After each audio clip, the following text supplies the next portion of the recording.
Bonne année, bonne année, bonne année, bonne année, merveille. Joyeux Noël, bonne année à tout le monde. Encore notre numéro ce soir, les habitués de cette émission de ce magazine, Gospel Live, Manakisha Samana Mazadi, Bino Souzula Labiso, Tikete Nzamba Makoki, Nzamba Monene Apambola Bino. Encore un autre numéro ce soir avec notre invité, il est aussi l'habitué de cette émission. Aujourd'hui, nous allons parler avec lui, pour décortiquer. Lui, c'est un homme de Dieu, lui, c'est un docteur, lui, c'est un enseignant. Donc, avec lui, Toko Palola, n'a pas parlé de nous sur la Bana qui chasse la Bana Brazavi, aux appétés, à la scotcher branché, parce que devant votre poste télévisé, vous avez votre humble serviteur de Kokanska Mandalom de Nana Lokanzambe, Nancy Keyunto Langa, tu as la chose de Dieu. Mboulo Tokomata Likolo. Mboulane Zoya Tokomata Kalikolo. Grand merci à notre boss, Papi Ekonzo. C'est lui le coordinateur et le patron de cette chaîne. Des activités de Nzamba Pamboulaye. Et encore un grand merci à notre Dipro. Il s'agit là de notre coach Trésor Kandol. Il n'est pas seul, il est avec Cédric Lissumbo. Il est derrière la caméra, il est aussi à la machine. Voilà, donc nous sommes très bien équipés. Ce soir, vous appétez. Je l'avais chez mon invité. On a salué déjà le billet. Il n'est pas nous représenté. Le billet, c'est un homme de Dieu, un homme plein de puissance. Donc quelqu'un qui a ça, il a Nzambe naïe, Nzamba Zotina. Vous savez, le Romoba, il faut comprendre. Le sacerdoce n'est pas le baka. Sacerdoce, c'est un niveau. Sacerdoce, c'est un étage. Le bâtiment, c'est un sacerdoce. Je vais vous présenter bien. Shalom, papa Léon Kakisa. Ah, shalom, papa, shalom. Bonne année, la bâtiment, c'est oiseau là. En tout cas, merveille.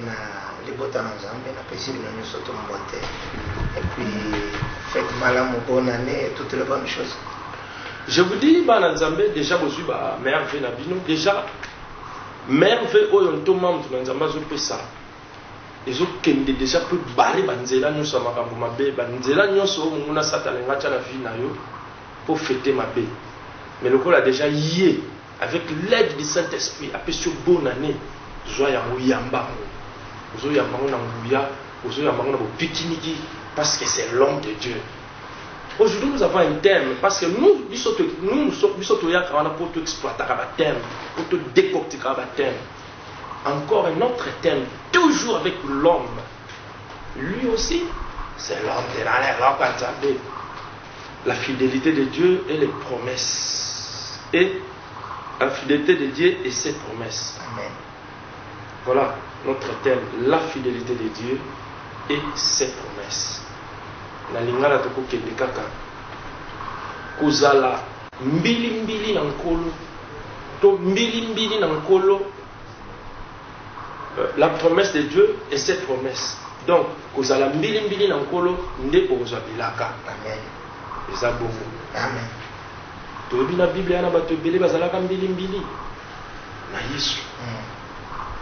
Baza ezala basi ezala mibali yango nde to décortiquer yo comprendre aussi ma promesse te bilake komelaka yo te otushaka te poigne poza lokolo moko libanda moko na kati. Mais ce que tozoloba na eloko balobi la fidélité. Qu'est-ce que signifie être fidèle? Être fidèle, c'est quoi? Il ne faut jamais trahir. Autrement, la fidélité de Dieu et ses promesses.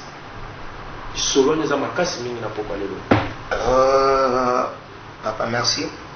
Le roi n'a pas ça dans Zamba, mais bonne année parce que ils sont comme un sacrificateur. Amen. Tu peux clôturer. Yes. Pour ton code, ça va m'en aller. Mais le roi n'a pas dit exact que tu es le lobo. Ne te zocote ça va m'en aller. Bah si va contacter déjà. Contacter déjà. Pour baser qui n'a bilaka. Amen. Benzamba c'est à la capa monter ba okota. Ah oui. Exactement que les lots nous organisés par milieu pour ma côté. Et parce que ma côté qui bah on va côté puis bah on va y fidèle. Bah il y a mon bien été basé mbili. Aussi ça chauffe, ils ont chauffé déjà bah mbili.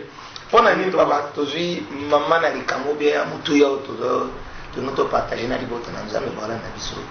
Mbili na kolo.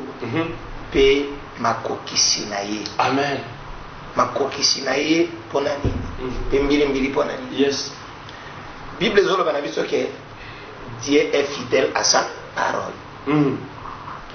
Il n'est pas fidèle à ses gestes mais à sa parole. Yes. Donc dans la parole il y a la force. Dans la parole il y a le pouvoir. Dans la parole il y a la révélation. Amen. Yangwana akangami na liloba na ye. Na kati na liloba na ye nde alobi maloba oyo alaki biso ezokende kokokisa masoko okangami na ye. Yes.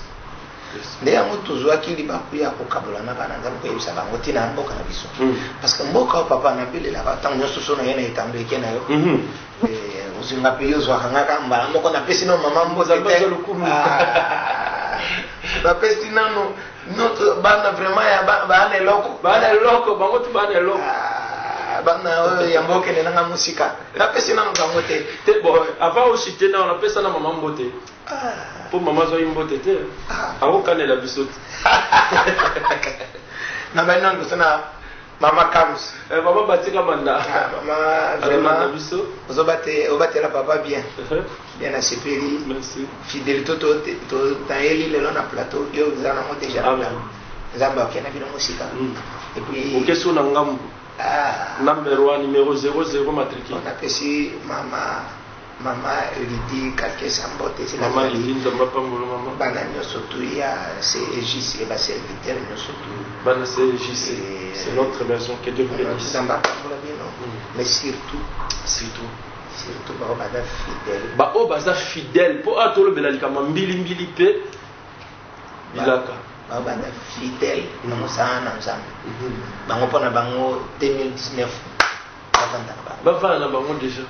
Merci. Alors nazomi na thème ouais yango tolobaki tosolola na bana na nzambe pona nini biloko ebele ezokokisa mate na bomoi na bango. Yes. Bazui ba prophétie ngana ye lelo na ye kwansenye te apo tupotaka ka bongo balobino ye pona nini azo critique na yelo kwansenye te na ye ko exhorter pona nini bilaka ezokokisa mate na bomoi bana na nzambe. Yes.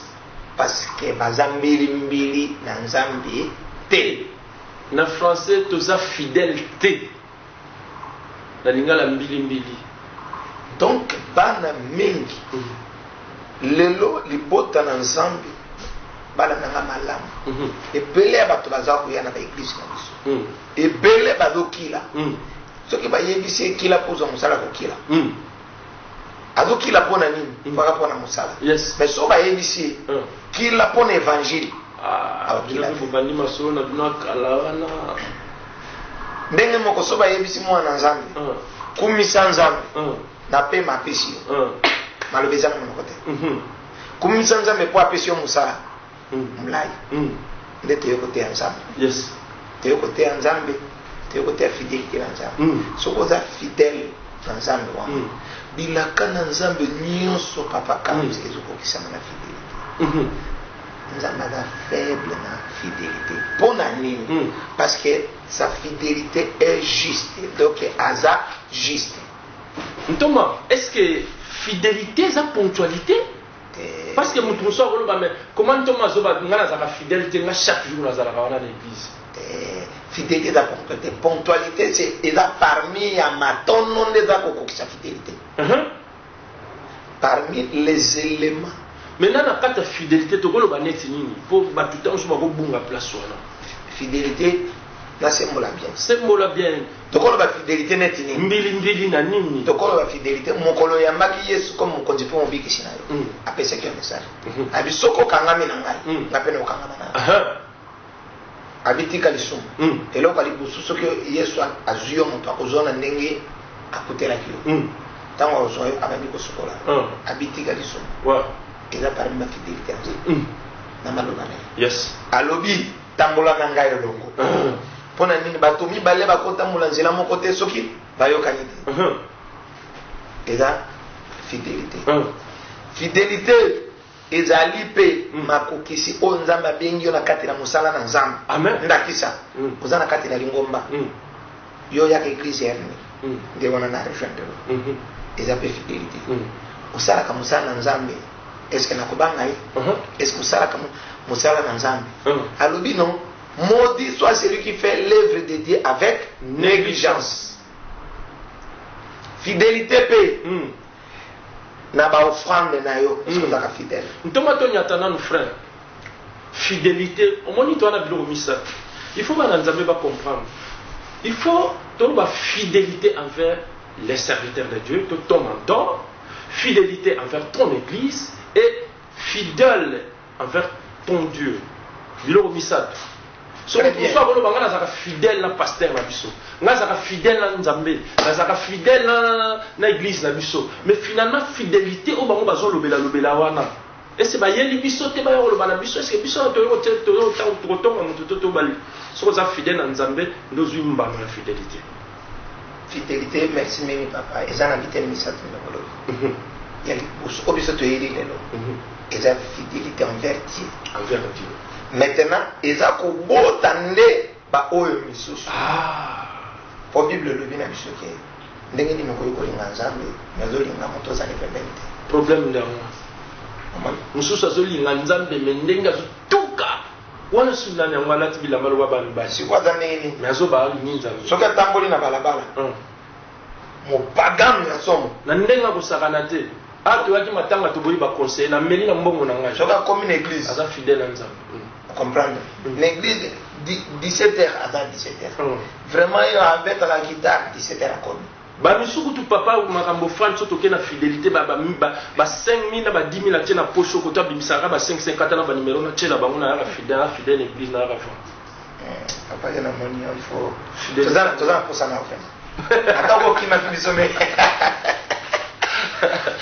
attends ko kima kibiso papa tozana en tout cas un serviteur de Dieu a son akibiso ezalaki lobi prophète Chaka moi na ngai nzamba pambolé vraiment esika zali mbote mini papa alobi maloba par exemple ya kokisama na bilaka na nzambe na katikati na fidélité apesaki na kisa kitoko na kati na bible apesi ya Joseph soko tali bomo ya Joseph na yeko théâtre bomo ya Joseph mobimba yes okomona que Joseph a été fidèle très fidèle même comme a été fidèle nzambe alakaki Joseph na ndoto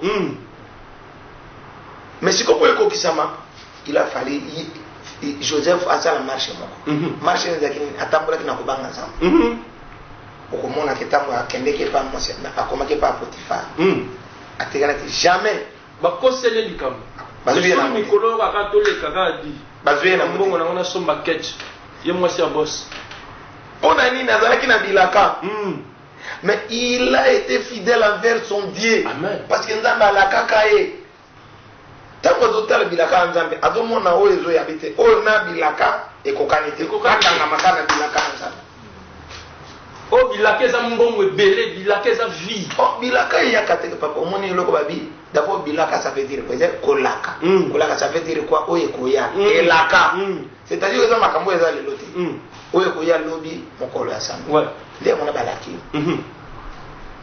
okamana ni okamana liloba te moto alakaki yo d'abord problème mosusu toza nango moto nzambe ntango azolaka moto mpona nini aosala po aza juste qualité ya nzambe eza nini ozokoka qualité ya nzambe nzambe akosaka te qualité ya nzambe nzambe asumukaka te qualité ya nzambe nzambe achangeaka te qualité ya nzambe aza partout amonaka moto nyonso bolingo yes wana eza baqualité ya nzambe na baqualité wana siko ezosalaki lananga malamu qualité ya nzambe nde ezosalaki motu okangama na ye po ekokokisama amen lelo soko olobi ke fidèle envers ton pasteur oui papa nakotuna motuna moko batelespectateur nde baolanda ngai nani banda botama ti lelo makambo to alaka esalama oyebi mpona nini? Mpona nini papa? Papa, mpo oza omniscient te, oza omniprésent te, mpo okosumuka. Fidélité ezali likambo ya Nzambe. Amen. Fidélité ezali likambo ya Nzambe papa. Bana Nzambe mpe bato bolanda biso de partout vous êtes, bana Kinshasa, bana Brazzaville, mpo so bwana motuna kotuna papa Léon Kakesa. Ba numéro ya mwana na sa ba télévision bobenga biso to répondre. Toujours parler sur la fidélité et ses promesses. Bien aimé. Nakati kutote papa. Soko limisa. Oui, to na allergique na tokei papa. Na lokasa oui. Tokei. Soko totangi na mokana na Esaïe. Tokotanga. Esaïe 9. Na mwalo mbango polimbisa. Oui. Esaïe 9 na totanga. Totata verset 5. Tokei na verset 5. Et le Bible, car un enfant nous est né, un fils nous est donné. Et la domination reposera sur son épaule. On l'appellera admirable, conseiller, Dieu puissant, Père éternel, Papa éternel, Prince de la paix. On a une promesse. Nous avons dans l'Ancien Testament. Mais l'Ancien Testament est dans l'ombre des choses à venir. Dans le Nouveau Testament. Donc dans l'Ancien Testament, nous avons Alaki. Et Kukuma, wananga mtu nalobi donc mikoli leki baba ndio tuni nzambe yo la kaka. Baje baba ko tuni nzambe yo la kaka ki ba tunacheke. Mwana akobotama. Mwana ngope akokonza. Ye wapi? Kumu monene. Ye wapi? Nguya epesa midi yango wapi? Atombo mana lotomo yango wapi? Nzambe alibia nasala kaka po maloba nanga loko ebimi funa. Funa kutsaba. Nde yango ozomuna siko azako yako kokisa na Nouveau Testament. Dans la Nouveau Testament, bakomi kubenga ye siko bakombo nyonso to ezana Esaïe 9:5. Alakaki. Mais comme il est fidèle à sa parole, akokisi. Yesu ayato ayate. Mobiki si ayato ayate. Aya. Asikola biso to asikola. Asikola. Akufa pona biso to te. On le loto ki to ko te ani so to ifo te aka Yesu. Même so Yesu. Ndenge to te ya boto te aka ye. Ye kaka. To te ya Yesu adana kundate. Po misusu ba komi ba yo. Ka komi le lo ba ke no zamai kunana. Papa Léo, obi ke et ça le monde moi si mon repère sera fidèle envers Bokilo na ye. Bokilo na yebisi na libumunanga na suna bana te nga na kobota po. Exacte. Po babala zonga. Bazalaka mibale hein. Bazalaka mibale. Papa beta. Mususu akei. Mususu abina ke na mboka na biso. Mususu alobi nga fona tingama. Basel comment on est là?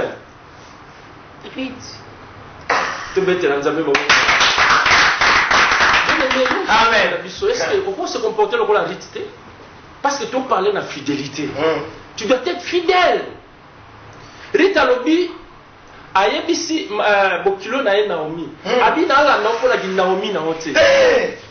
Nazo la na pona Nzambe na yo. Voilà. Est-ce que les gens là ba sont fidèles pour papa Léon, te ba fidèle pour Nzamba papa Léon? Moni papa. Est-ce que les gens ba balanda ba tuté pour na mituka bazolanda ba pour na banda ba tonga balanda ba pour na ba commerce bazo sala? Est-ce que bolanda ba pour na Nzambe na bango? Papa kota na place on a fidélité. Omoni likambolobi na zoeloka wana. Eritina na. Azolo bani ton Dieu sera mon Dieu. Amen. Amen. Nzambe na yo akoma Nzambe na. Nzambe wana zani soko tali bien. Po likamwane ya. Todo yo memi biso kuna. Ba mo habite bango bazalaki na belakeli mabe papa. Ba kokai kokota na lola te ba kokai kokota te. Mais à cause ya mwana mwasi moko, à cause ya rit. De loko mo ba mo habite ekota. Akota na ligne. Voilà, avec fidèle. La fidélité. Lelo todo be la fidélité pour nani. Mano simbili kama fidélité comme ça dans ça. Lelo ba trazolanga ba pasteur wana mwenye ni pasteur wana zananda. Pasteur wana kana mito. Akenda pot. Est-ce que ozolanda nzambe ya pasteur wana? Te wana zolanda nde mutu. Si on a yamona bete ki c'était mingi toli na lingi mingi tolanda nzambe ya pasteur wana. Ki tolanda pa. Sokyo bandi ko olanda nzambe ya pasteur wana ko découvrir pasteur wana nzambe ya nzambe. Pe ko yeba bo solo katikati na ye. Soki aza vraiment na bo solo. Et soki te mouvement. Thomas, la fidélité. Au dit que pasteur lelo penanga pena tout le loko. Biso pena ne tozala kana penanga za fidèle à kosakana te. Mais na pe kuluna. Na yo pesa siko dim na. Parce que dim kuluna pasteur aujourd'hui nous autres. Dim kuluna. Naza fidèle pena l'église mais kuluna kosakana te. Tchel. Ya kosakana te. Papa. Petit na biso manzaka. Pesa pena dim pena 100,000. Autant que tu vas monter, ils ont un principe. Ok, papa. Moussala nyonso oyo et pesa dimiza moussala ezopa mbwama. Si ko moto ya ngai na zongi wana poto kozonga. Tozonga. Oye bingate. Papa le to wana azachel. Tango yo pasteur ozimbongo ya chel osambela kwesana. Mais so akei bo futa so. Papa, tokate po asala nini? Afuluka na kichel. Mais ce papa, on ne peut foutre à l'église. Oh, papa. Papa. Loyer l'église. D'abord, on a quoi salelo, on a salelo ba nanza. Mutu moko te ako tout atolo ke afuta ba l'église na ndenge. C'est qui kitoko. Amen.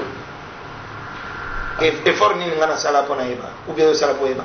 Nzambe ga papa le. Nzambe ga. Combien de fois mission bato combien bazo luka. Nzambe ga papa le. Papa, on appelle ça quand même merci. Merci papa le. Combien de bato bazo luka et yo.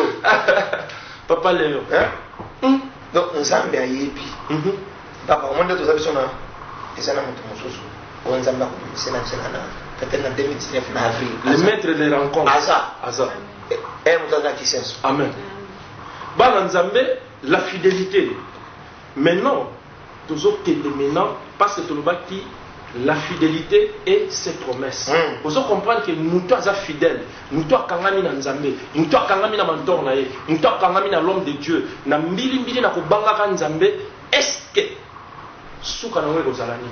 Nous sommes kangami na Nzambe. Aza fidèle. Ayambiye sur le kola mokontipe mobikisi na ye. Atambo na kubanga Nzambe. Azo sali na Nzambe. Est-ce que mutu ande mwana ba promesse? Est-ce que akosimba yango? To akosimba yango. Toma. Mutoka ngami na Nzambe bangai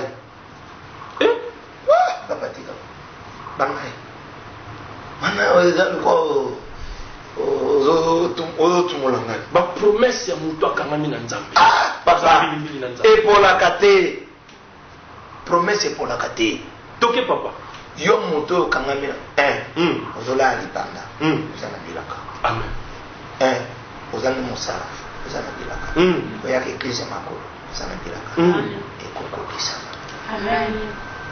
ekokokisama nga moto nalobi mpona nini papa nzambe akosaka te papa le obi yana bato mosusu bazoba babinga mpenza na gena na matama ngengenge na kita babalolanga kuna bapoto mpo bamisu bababola bango na mai ya moto meti lelo azobala te azobota te eske ye moto aza fidèle vraiment ndenini makambo wana nayebiso eloko moko eloko eza mape na mboka na biso eloko wana affecte lelo église chance eloko pamba moto asambeli na ntongo na mpo balingi azo on appelle ça le temps de Dieu papa poni otangisa bana natangisa bana nga mpo lobi bakoma bato lobi bazwa misala lobi babonga c'est ça non mais yo oza kaka image ya Nzambe représenté par Dieu ici ndenge ozosala ndenge moko mpe pa Nzambe est-ce que lelo bana ndenge baza mosu na école primaire okokamata bango bango tie bango na université te fo balanda mpenza te bango soki otie il faut tie bango te papa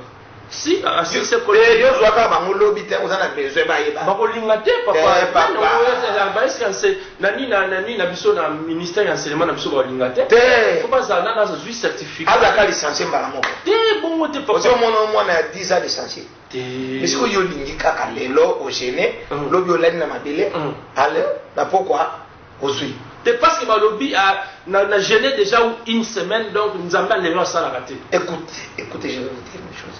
Au moins nous avons bilaka Nzambe et pour la katena ba baza fidèle ba autosali. Amen. Bilaka Nzambe ekokisama. Kati na motosi na mote pai na kolo. Soki moto azotambola na Yesu, azobanga Yesu. Bilaka ezala katikati. Ndenge azotambola na ye aza kokisa pe bilaka ekokokisa akosa te. Ntoma Jacob azwa Rachel ebongaki a travaillé 14 ans. Est-ce que le pénal soit même si Zala on a 14 ans? T'es bas à la discothèque. Modèle nous comme une prophétie. Zala on a 14 ans. Nabi modèle nous comme une prophétie. Ah ça. Bino comme kaka. Ntoma. Nazomona yo 14 ans. Ndengo donna nangwana. Olati chemise ya pembe. Nazomona yo ndengo za yeba ko ye. Ina nekutu te. Kaka lelo. Lamba lelo. Moto yo dope se prophétie wana. Et puis batango pesa ba prophétie to le bana. Batango pesa ba prophétie. Mamsuta. Ezaka mwana pembe na bina na voisin. Bomba voisin ngotango ba yo balanda kana mituna. Boni yo lelo zalaki likolo soki ezaki akobukana. Sambe naona na écran obi lobi. Bon, on tomate au pesa prophétie, mutu azui mutuka mutu abongwanite. Est-ce que mutuka na wa ça il a ondé une fois bongwana na onte? D'abord prophétie, d'abord tika na bisale la komoko. Lelo église tout son c'est église na rai. Nzambe zaka kateke mutuka ndako. Te bala. Amen. Histoire na Bible. Mutu na bongwanite li bala mbala mo na. Homme riche et Lazare. Il y avait un riche, il y avait aussi un pauvre. Au monde de tout ça, il y a une église. Oui, Thomas. Il y aura tout. Les pauvres, les riches, les riches. Amen. Maté ya baba twalinga ngote bango boye bazabiso sotolo babo babandia bango ba yeli biso bango tuka biso bango laksani baba bazala kamata zwa na muntu na zolo libala ne makambo balinga biso soto mo mema batu pena ke il faut ko kanga mande na nzambe nyoso yesima voilà bango babandi wana suma te ya kala baye nango papa yango papa dit la bala bakufa pauvre ligo ba maté na bango kala ba otonde bazolo bakufi pauvre yo le logo otanga yango papa kelani ba yeba la te likolo ba maté na bango wana yo le logo otanga nzambe atina balade kasi bango ne bazaka po adina bala ye apameli te tanga to balo ba ka pauvre tango zami o fait pas ko batikela biso ka ko banga nzambe batikela biso boye mais diati les ate ngana yebi baninka ka zwali bala ebi na mokili oyo yopo yebi moto azalaki na mbongo ebele me era akufi biloko wana etikali koserve bana te sikoyo moto akufi riche wana nsima na ye vaut mieux la fin d'une chose que son commencement. Ntoma papa lekrisa bomoi na yo na se na moi na kobanga masumu na kotosa liloba na nzambe po ete oyo tozoluka eza na bokonzi na likolo. Amen. Mais Thomas sikoyo obikela na bato mosusu balanda biso sikoyo baza branche sikoyo tie babi pasa yesu na bamakambo ne bato batosa masumu babanga masumu mais sikoyo biso mpe babonani yango oyo fo bana balata fo tolia basoso fo bakabelwa milai na babiloko bakomotia babela yango nini eloko mo eza batiango eza soki ndeni nango emona loka motu basikomona ngo yokala biloko wana sikoyo pasta sikoyo aye akomo yebisa biso totika masumu pasta tika na baje wana nga fona fete nga fona fete pasta komo yebisa biso bamakambo otika bamasumu na tefe naboyaka matumolina nalobi boye toma bolandanga malamu Noé azalaki kobelela botika masumu bokota na masumu bato bakotaki bateti nalobi lisusu boye Sodome et Gomorre bato bazalaki bakwati ezalaki bariche bazalaki bato bazalaki na makambo ozoloba wana eza ya lelo te nga na comprendre na bino te na Kinshasa eza ya lelo te makambo akala yo ningi olobake obe homosexualité obe ni bandi lelo yango bible ezobanda mokili oyo likambo asika ezaki nyonso eza ya kala papa eloko eza mabe biso basakrifika te tobelela lisumu bapakolaka yango mafuta te lelo bapakoli yango mwamba bazwi kutu tika lisumu bilaka na nzambe kokokisa mepa na yo nzambe nanga la fidélité omoni tokotanga mokanda ya psaume awa epemba psaume 117 je crois eza na onka de verset baoyo nzambe baza branché baoyo bazomonde to ozokisa bango bachange déjà chaîne mais papa na biso mo alobaki kochange to amen liloba na nzambe elobi boye psaume 117 verset deuxième verset elobi boye célébrez-le vous tous les peuples car sa bonté pour nous est grande et sa fidélité dure à toujours. louer l'éternel. Bosanjola. Est-ce que vous avez comme ça dans le cap on a fidélité? Ah oui, hein, mais le lot, bah, tout le monde a dit, na place à banda comme Sanzambe, à banda de bolela. C'est vrai, hein? Papa. Oui, église. Tout ça, dans la matière, on a été qui m'a besoin, on a 2019 concernant les prières. Ok. Adoration, c'est quoi? Louange, c'est quoi? Supplication, c'est quoi? Il faut être à ensemble.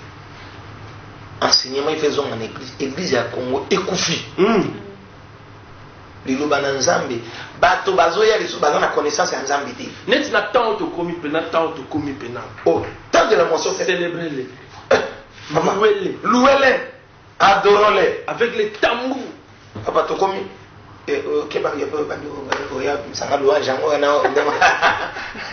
Amen.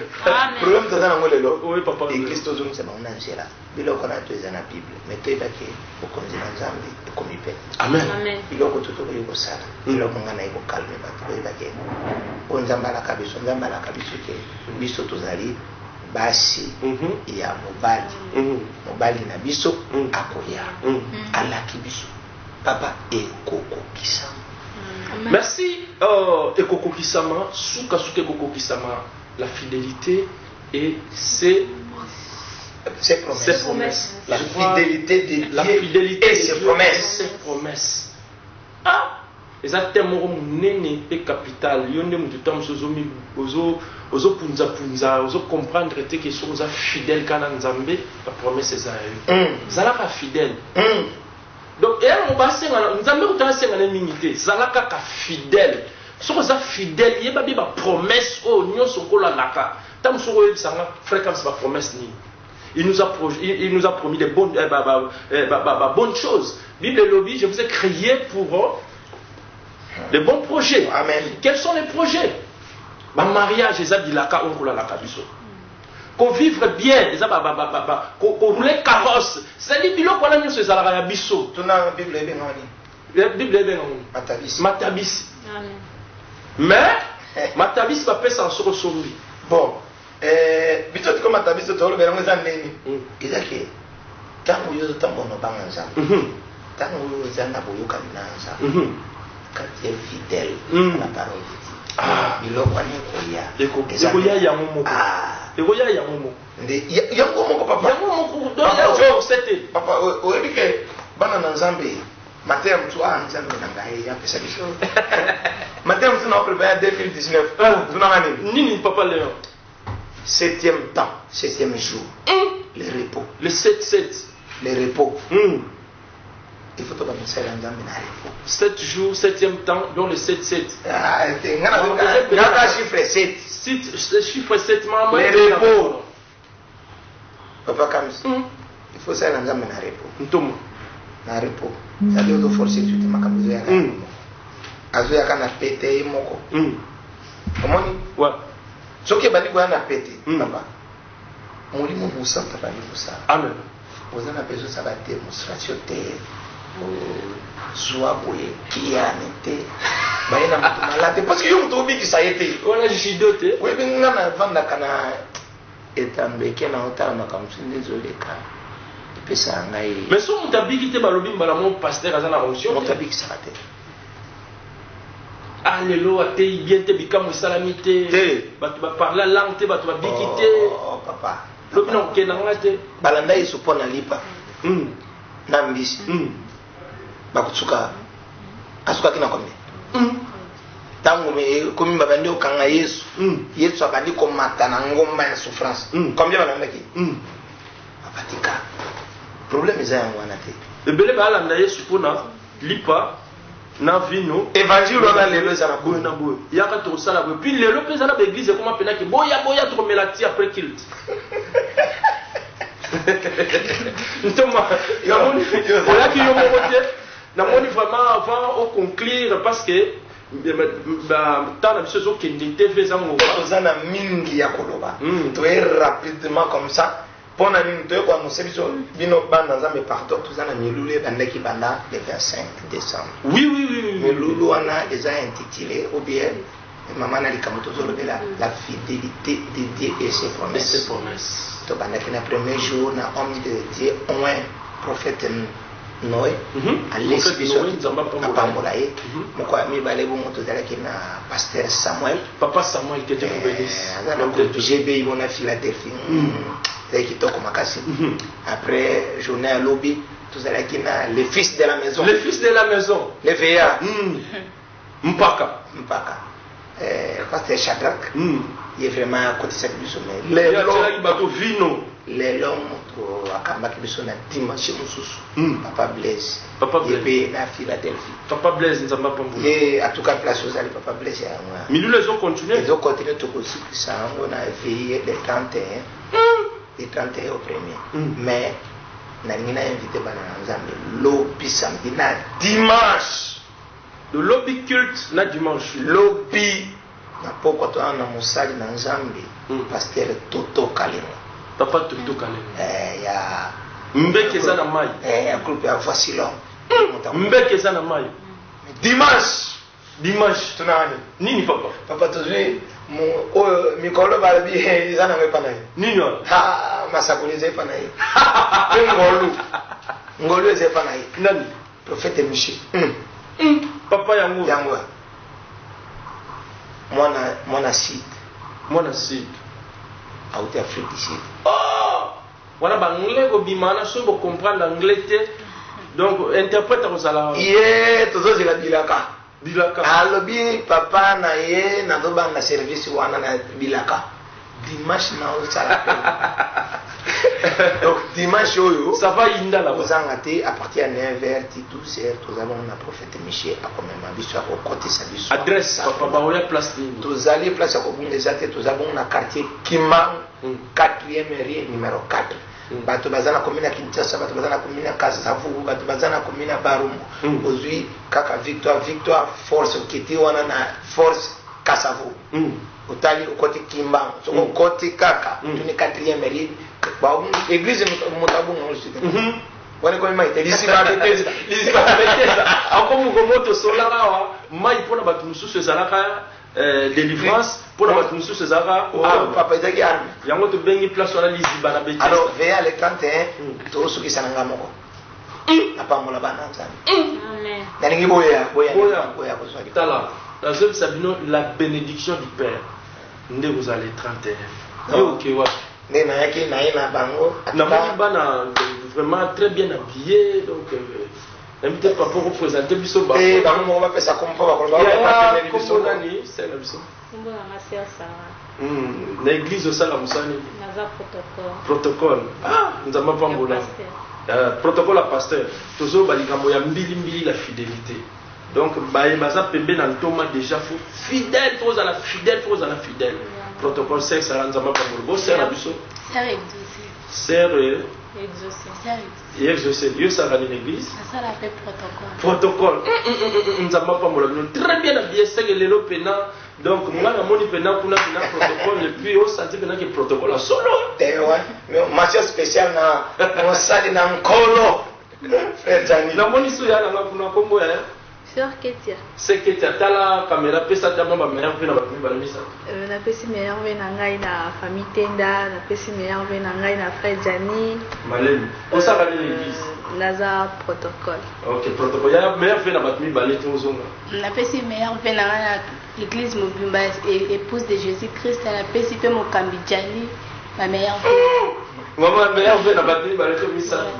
Ma meilleure vie n'a pas premièrement na pesi na pasteur na ngai. Ah oui.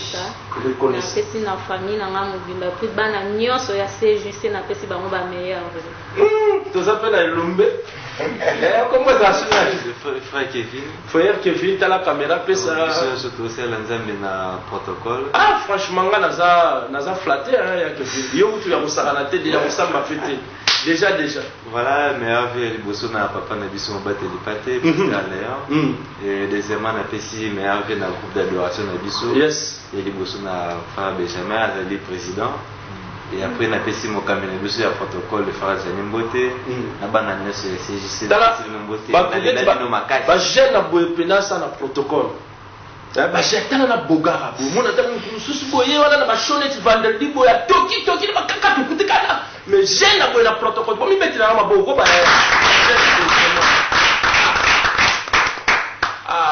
vraiment na éviter Thomas papa anemo eloko ni ko conclure na bato balanda ki biso anemo na makambo tutolo ba na ninga kana la banque anemo Congo toza un pays de promesses.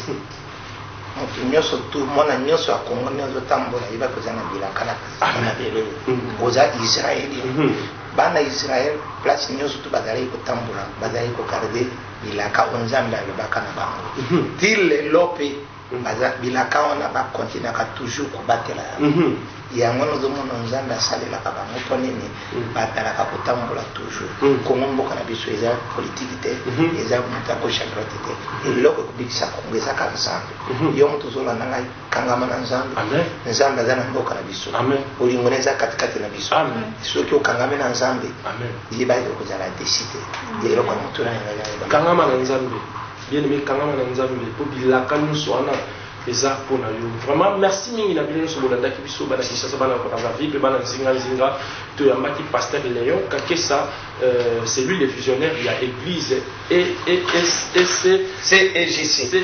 JC donc communauté épouse de Jésus-Christ voilà moi c'est nkolo awa na kalamu na 4e rue place Tolobaka signe de Bethesda yo mwana kalamu tala liziba ya ngolo il y a déjà la 4e rue na to luka nini mai soko sukolito komela soko melite olambela ngo soko ya mai nde yango wana agene za mai te gege za mai te o to tondis milani to mela na mbongo na biso za mai te épouse de Jésus za na 4e rue kende wana eponi na ngote osambela ovanda wapi oboyi na boza age ni epona ka te na bapona ka te soko kiye ba protocole bango ba ya mawe ba kotisa yo et puis bana nzambe lulwe bandaki banda le 25 amen yezo kende wapi tala place ozo kende koto kende ozo loni bano banda ko kende place on a te ozo dépenser inutile lelo ke otiki 7000 lelo ke ko 8000 lelo ke ko mika mwana mai sombelanga te ozo dépenser trop ko la zo sengo mingi te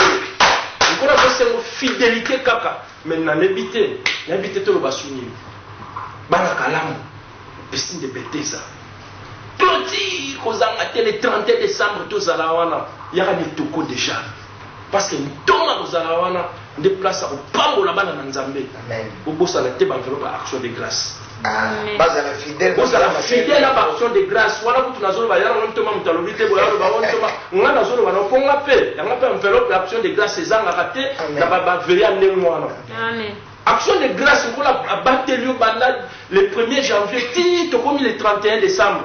Donc le 1er janvier au Komana, au même action de grâce té. Au yega au yeli belé après ça na zaka fidèle. Au comme pour na ba mbongo pour na ba au katana ba numéro au boka na kitunga au sekanza menza meba sekaka yete. Bible zo ba on se moque pas de Dieu. Faut qu'on même appelena au frère solo. O Abraham makoma ina niveau ya pesa. Au frère lokola Isaac yo ko sala mwana noka moko ya lifinda na ndimité. Tikete ba balanda ki so bana Brazzaville bana Kinshasa nzamba pa mola bino. Bana Jésus réponse physique ya maman malela londi clôture les lobby déjà bato wando ba clôturer bato Kinshasa na rozala lobby na balari A4 donc bozala on a déjà to rozala na partir il y a 12h 18h on a na balari A4 donc tozala wana bana nyonso il y a Jésus réponse na pesimbote na bana nyonso ya épouse de Jésus-Christ parce que c'est chez nous tikete nzamba pambola bino maman numéro 0000 maman Kakesa nzamba pambola na bana baleki na nyonso bazawana nzamba pambola bino pour wana la nzambe amen maman batika manda cette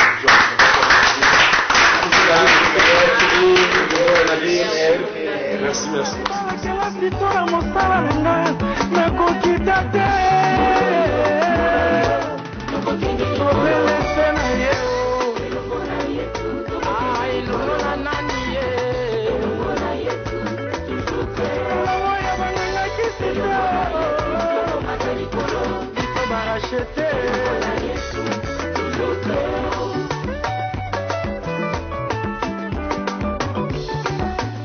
Natuna mokonzi apesi nini ye